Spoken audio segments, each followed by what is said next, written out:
It's New Year's Eve, as we've been talking about. People are getting creative, aren't they, tonight, in terms of their New Year's celebrations. Since we will not have mass gatherings, people won't be going out to dinners, most of us anyway. You won't be going out, certainly, to see the ball drop in Times Square. And there are an increasing number of entrepreneurs who are trying to offer some solutions for these kinds of events, as well as just maybe a Friday night where you want to get a glass of wine with friends. Alexandra Schrecengost is joining us now. She is the founder of Virtual With Us, which is a virtual kind of wine party company. Alex, thanks for being here. So basically what you all do is you actually send people the wine that they're going to drink, and then you hold this virtual event. So just tell me kind of how the event goes, what it looks like when people sign up.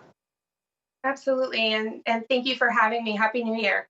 So typically how the events go is we work with retail partners across the country to fulfill, and we get wine to everyone's home. We work with a number of vendors for cheese and charcuterie and chocolates to really create a fun experience just from the comfort of your own home.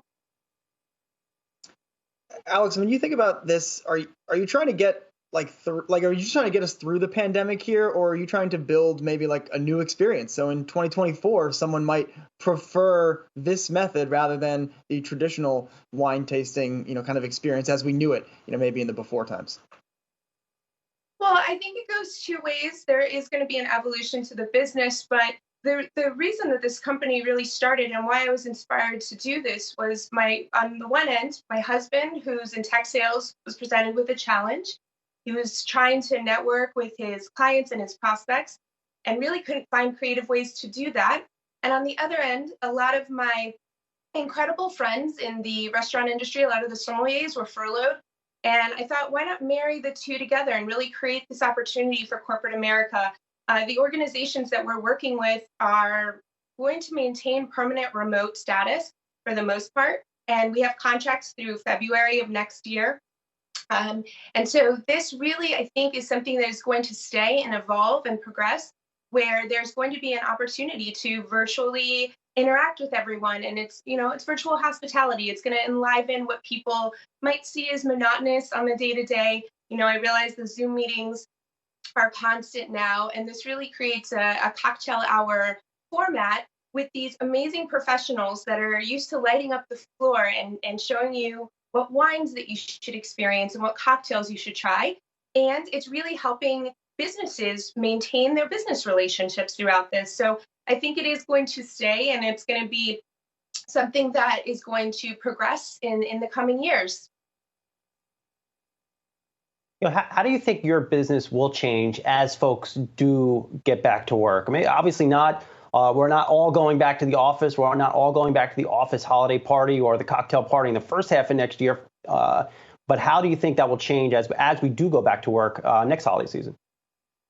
Well, I think it's going to be on two ends of the spectrum here. So I had the pleasure of speaking with a number of my clients last week, actually.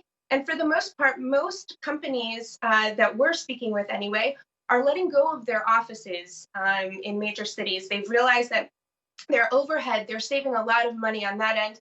And additionally, T&E, it's no longer necessary to go away from your family and fly across the country to have that in-person meeting. So conferences will come back, and we will see that. And we have plans for a marketplace and in-person concepts as well.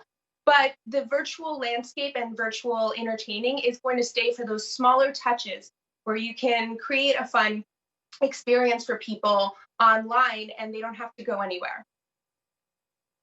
And Alex, your clientele, I know, is a mix of companies and individuals, although it seems like it skews a little more to companies. What are the kinds of companies that are signing up? Is it large? Is it small? And how are they using these events? Obviously there's an educational component, it sounds like, with the sommeliers presenting, but obviously there's also a social component too. Absolutely. So, really, we're working with Fortune 500 and Fortune 1000 companies to scale their business on the sales organization side. So there's a number of different departments that we're touching. So there's the culture clubs inside organizations that are really trying to create that team camaraderie, that water cooler talk that you wouldn't necessarily experience virtually. And then on the other side, there's sales organizations that need their relationships to help build their businesses, to help grow. So we've been able to scale programs for a lot of these organizations because we can host multiple events in one day. We've been able to work with, and lucky enough to work with, over 40 sommeliers thus far, and some incredible chefs as well. Scott Conant was on last week supporting and doing a cooking demonstration. We have Charles Jolie, who's a mixologist. So we were able to really tap different talents across the hospitality industry to create these experiences that are scalable for the organization so that they can host multiple events in one day and touch clients, current clients, prospects, and their internal team. All right, cool stuff. Alex, thank you so much. Alexandra Schrecengost is the founder and CEO of Virtual With Us. Appreciate it. Thank you. Happy New Year.